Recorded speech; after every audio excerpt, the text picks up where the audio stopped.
Call us, email us, tweet, or Facebook us. 3 little words, two-way television. Understanding the story of the other and ridding the West of useless Christians. My conversation with the Vicar of Baghdad, Andrew White, continues.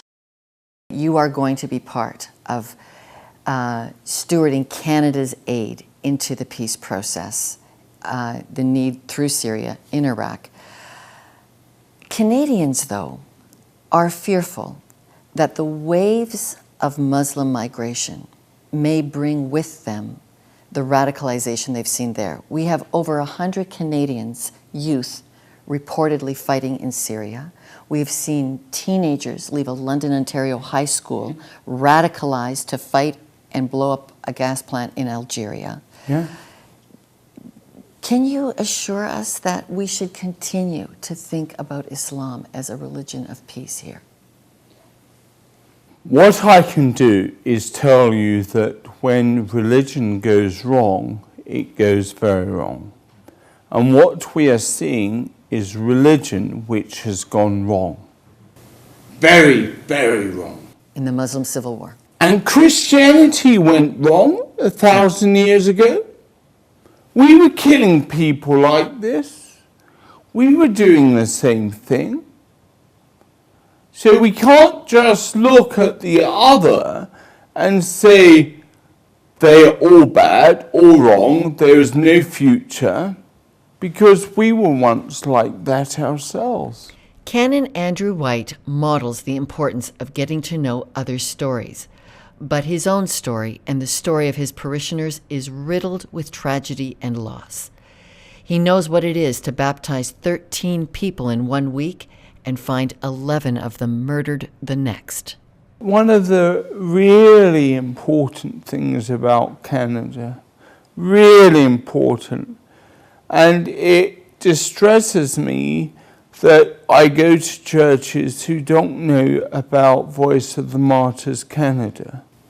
Because Voice of the Martyrs Canada is one of the premier organizations in the world for standing with suffering Christians. And that's where we should begin on this. Absolutely. I want to now ask about your personal suffering. You live with multiple sclerosis. I do. For the last 14 years. Yes.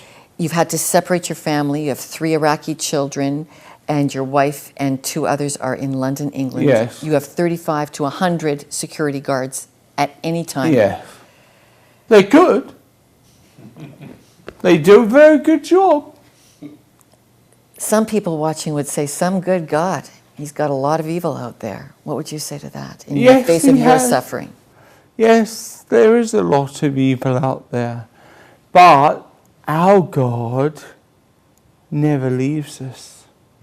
He is always with us, beside us, right next to us, in all our suffering and all our brokenness. As my daughter Lena always says, when we have lost everything, we realize that Jesus is all we've got left. You experience, as an Anglican clergyman in Baghdad, supernatural manifestations of God. I've seen the pictures of angels, orbs in the sky, like the book of Ezekiel. You've had resurrections. Yes. Stone cold baby, prayed back to life. Is this still going on? Most recent one, a man came into the clinic. He said, my daughter is so ill, can you help her? The doctor said, where is she? He said, in the university hospital.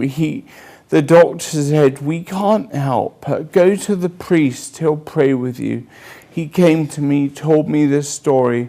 I said, go back to the hospital now and see her, and just say the name of Jesus in Aramaic. Yeshua, Yeshua, Yeshua. Continually. He got to the hospital and the doctor was waiting for him. He said, Ahmed, I'm so sorry. Your daughter has just died. He cried and cried and cried. He went to her bed. He pulled her sheets back. he put his arms round her and he said, "Yes, sir, yes, sir, yes, sir." She sat up. She said, "Daddy, I'm hungry. Can I have some food?" When he told me this, I said, "Don't worry, it's happened before."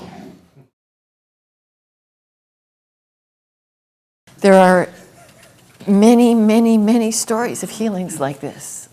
I want to go back to, we had a private reception with you, and you surprised us all by calling us useless Christians in the West. How can I not be a useless Christian?